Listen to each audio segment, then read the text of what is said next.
نحمده ونصلي على رسوله الكريم أما بعد فأعوذ بالله من الشيطان الرجيم بسم الله الرحمن الرحيم جعل الله الكعبة البيت الحرام قياما للناس والشهر الحرام والهدي والقلائد ذلك لتعلموا أن الله يعلم ما في السماوات وما في الأرض وأن الله بكل شيء عليم صدق الله العظيم. سورة المائدة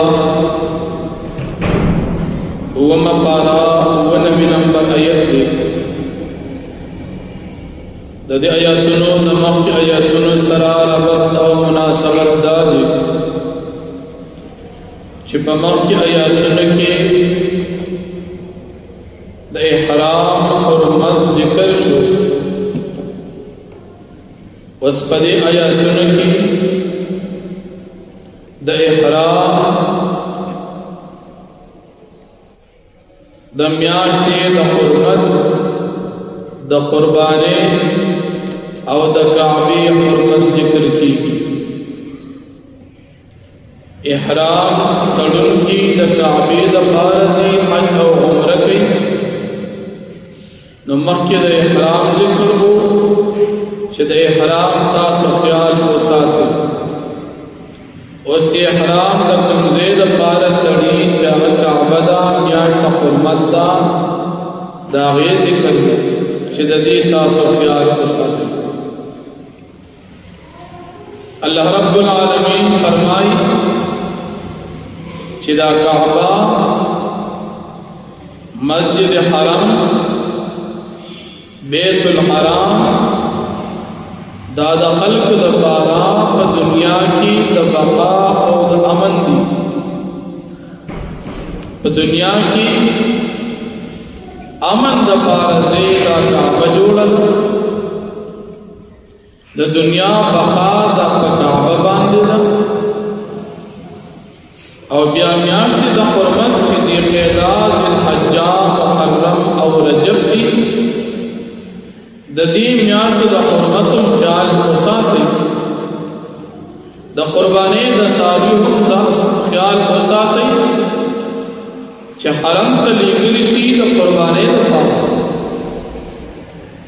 او دا څارویو خیال ساتي چې هغه نقدار کړی شوي وي د حرم لپاره. او دا ځکه په زمانه د جاهلیت کې هم د دې څیزونو احترام خلکو ساتو. زمانه د جاهلیت کې د کعبې خلکو خیال ساتو. په زمانه د جاهلیت کې د میاشتو د حرمت خلکو خیال ساتو. په زمانه د جاهلیت کې د حرم د قربانۍ خلکو خیال ساتو. پشپغم کال د هجرت باندې چې نبی کریم صلی الله علیه وسلم عمرې لپاره روان شو، او د حدیبیې په مقام باندې مشرکان او کافرانو باندې تو پدې کې د مشرکانو د طرف نه یو نماینده راغی چې وی کتل د مسلمانانو حال. صحابه کرام ځان سره د قربانۍ لپاره څاروي روان کړل، هغې ته هارون اچول. مشرکان د مکې چې کوم نماینده راغلل وی کتل نبی علیہ السلام و صحابه کرام ویته وی چې موږ د عمرې لپاره ځو، بل سره نه ځو. چې هغه دا سارو حال وکړو، مسلمانانو حال وکړو، یقینا تاسو د عمرې لپاره ځئ او دا خلک تاسو منفي دا زیاتې کوي. ځکه د جاهلیت په زمانه کې دشمن هم د کعبې نه نشو بندولی، او نبی علیہ السلام دوی بند کړو. نو دې نماینده د دې کافرانو دا خبره وکړه چې دوی تاسو بندوي، دا تاسو دا دوی ښه نه کوي. ځکه کعبه خو د مسلمانانو په نزد یوازې محترمه نه ده بلکې د تمامو خلکو په نزد د کعبې احترام شته. مشرکانو په خپل فخر ګڼو موږ د کعبې خیال ساتو، د کعبې باغي خیال ساتو، تر دې چې نبی کریم صلی الله علیه وسلم د نبوت نه وړاندې کله چې دوی د کعبې تعمیر کوو نو مشرکانو د مکې ابو جهل کې د مشرانو سردارانو وویل چې هغه مال د کعبې په تعمیر کې ولګوي چې هغه حلال وي. د ګورو کافران خو هغې په دې باندې پوه چې ګورې دا کعبه ده د دې احترام پکار دی او په دې کې به هغه پیسې خرج کوئ چې هغه حلال وي. پیسې ورسره کمې شوې نو حکیم یې ترې نه بهر پرېښود پیسې لګوي. نو الله جل شانه داسې ځای ذکر کوي چې هغه د مسلمانانو او د غیر مسلمو د ټولو پر محترم چې هغه کعبه ده. په مقدس مکه باندې د ټول اولنی کور بیت الله جوړ او کله چې الله پاک قیامت راولي نو دا کعبه به د دې ځای نه اوچته کړي، قیامت به داسې بیا نو کعبه په مقدس مکه د بقا او د امن سبب قیامت به تر هغې نه راځي چې کعبه وي الله الله ویونکي به وي، مسلمانان به وي. او چې کله قیامت راځي کعبه به الله د فرشتو په ذریعې سره اوچته کړي. نو په مقدس مکه د ټول اولنۍ کعبه جوړه شوې ده او قیامت ته نږدې به د الله پاک اوچتوي، قیامت به بیا راځي او د تمامې دنیا منځ دا کعبه ده. اگر چې انګریزانو د تحقیق مطابق کعبه د ځمکې منځ نه دي، لیکن اسلام د اصول مطابق د ځمکې منځ دا کعبه ده. هغې زما خیال د ګرینویچ ورته وایي که څه شی ورته وایي.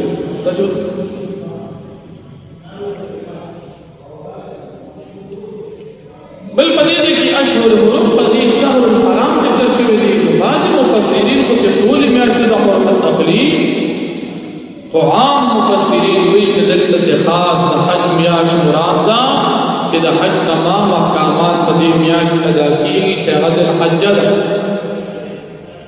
هدیه هغه قرباني چې حاجیان صاحبان یې ځان سره د حرم دپاره بوځي هلته قرباني کوي، او قلاید حاجیان صاحبان ځان سره بوځي د هلته هغې ته سنخ اچولې وي. حاجیان چې کله حج ادا کړي د هغې نه بعد دا قرباني کوي. قلاید جمع د قلادي ده او قلاده هغه هار ته ویلی شي چې د قربانۍ غاړې ته اچولي چې خلک یې پېژني چې وردا د حج دی. جاهلیت په زمانه کې هم دې سازو ته چا څه نه وي. او بیا الله جل شانه فرمایي چې د تمام نظام بادشاہ زین ځمکې دي که اسمانونه دي او که د دین علاوه.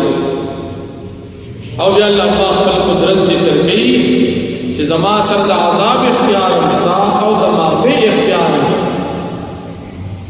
او بل د نبی کریم صلی الله علیه وسلم ذمہ داری ذکر کوي. د نبی علیہ السلام ذمہ داری دین رسول،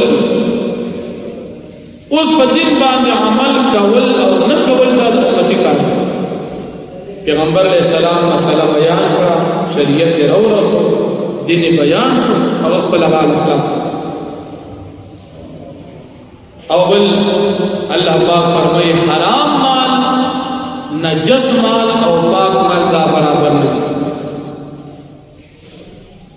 یو تاجر هغه به د شرابو کاروبار هغه نبی کریم صلی الله علیه وسلم وی چې زه به دا مال ته کومه او دا به زه د نیکۍ په ځای کې خرج کړم. کاروبار مې د شرابو د خدا به زه په نیکۍ کې خرج کړم. نبی علیہ السلام ورته وفرمایل چې ستا ټول مال چې راجمع کړي د الله پاک په دربار کې د یو مچ د وزر برابر نه دي، ځکه دا حرام دی. حرام مال دا خو قدر قیمت نه لري. اگر کته وي چې دا ډېر دی د الله په دربار کې د مچ د وزر برابر هم ستا ټول مال نه حرام. حلال مال لږ د ډېر حرام مال نه غوره. مسلمان دی حلال مال ګټي اگر چې لګوي فزید هغه حرام نه چې هغه ډیر وي هغه نه ځان ساتي ذکر الله په دربار کې حرام د حلال مال په مقابل کې کم الله جل شانه فرمایي جعل الله الكعبة البيت الحرام الله پاک ګرځول دا کعبه بیت الحرام قیاما للناس لپاره د قیام او د بقا د خلق والشهر الحرام او میاشت د حرمت والهدي قرباني والقلائد او قلائد قرباني ساروي چې غاړي وته چول ذلك لتعلموا دا پارادي چې تاسو پېښ ان الله يعلم ما في السماوات وما في الارض چې بشک الله پاک بیگی پاس چې پاسمانو کې او پاس چې پسمکه کې دي وان الله بكل شيء عليم او یقینا الله پاک پاس باندې پیر يعلم تاسو بشک الله شدید العقاب یقینا الله پاک سب عذاب پر قبول کړي وان الله غفور رحیم او بشک الله پاک بخون کې مهربان ما على الرسول مسترق پیغمبر علیہ السلام باندې الا البلاغ مگر دې رسول والله يعلم ما تبدون وما تكتمون الله پاک بیگی پاس چې تاسو ښکار کوي او پاک سبا چې تاسو پټوي قل تو فرمایا لا يستوي الخبيث والطيب ندی برابر حرام مال او پاک مال ولو اعجبك كثرة الخبيث اگر حیران کتا ډېر والد پلیت او حرام مال فاتقوا الله فاستاسو تقوی اختیار کی یریږي د الله نه یا الالباب ای خاوندان د عقل لعلکم تفلحون د پاره دې چې تاسو کامیاب شئ واخلوا